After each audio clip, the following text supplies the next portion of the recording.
તો મિત્રો સ્વાગત છે અમારી યુટ્યુબ ચેનલમાં. આજે આપણે વાત કરીશું પીએમ કિસાન યોજનાનો 19મો હપ્તો કેટલા ખેડૂતોના ખાતામાં આદર્શ કાર્ડ મુજબ જમા થવાની શક્યતા છે. આ યોજના હેઠળ સરકાર દર વર્ષે ખેડૂતોને 6,000 રૂપિયા આપે છે.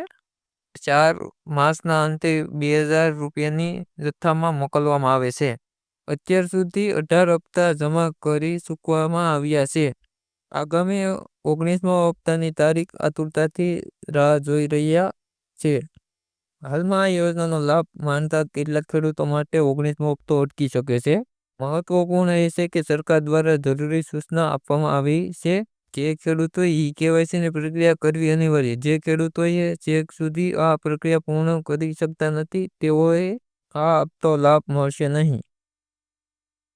તેથી ખેડૂતોને સરકારની માર્ગદર્શિકા મુજબ ઈ-કેવાયસીની પ્રક્રિયા પહેલેથી જ પૂરી કરી લેવી જોઈએ, જેથી તેઓ આગામી હપ્તાનો લાભ લઈ શકે. 19મો હપ્તો ક્યારે આવશે?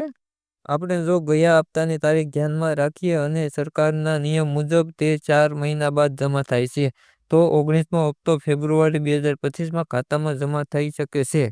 હાલમાં 19મા હપ્તાની ચોક્કસ તારીખ જાહેર થઈ નથી. સામાન્ય રીતે આવા હપ્તાના નિયમિત અંતરે જાહેર થાય છે. કેટલાક ખેડૂતોને મળશે 19મો હપ્તો? ઈ-કેવાયસી પૂર્ણ કરનાર.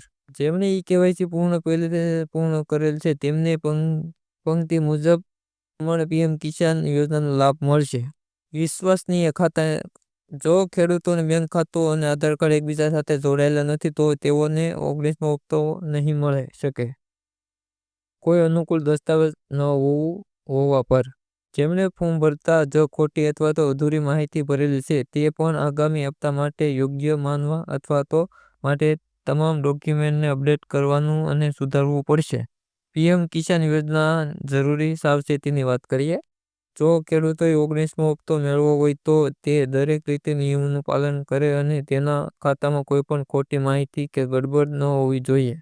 ઈ-કેવાયસીની પ્રક્રિયા પૂર્ણ કરવી અનિવાર્ય છે. જો ખેડૂતોએ પીએમ કિસાન વેબસાઇટ પર અને તેની પરિસ્થિતિ તપાસી છે તો તે માહિતી મુજબ સુધારી શકે છે. પીએમ કિસાન ઈ-કેવાયસી કેવી રીતે કરવું? પીએમ કિસાન ઈ-કેવાયસી પૂર્ણ કરવા માટે pmkisan.gov.in વેબસાઇટ પર જાઓ. તમારો આધાર કાર્ડ નંબર દાખલ કરો અને ઓટીપી અથવા બાયોમેટ્રિક વેરિફિકેશન કરાવો. જો તમે સ્વયં કરી શકતા નથી તો તમારા નજીકના સીએસસી કેન્દ્ર પર જઈને તેની મદદથી ઈ-કેવાયસીની પ્રક્રિયા પૂર્ણ કરો. તો મિત્રો, વિડીયો સારો લાગ્યો તો વિડીયોને લાઇક, ચેનલને સબસ્ક્રાઈબ અને વિડીયોને શેર કરવાનું ના ભૂલતા.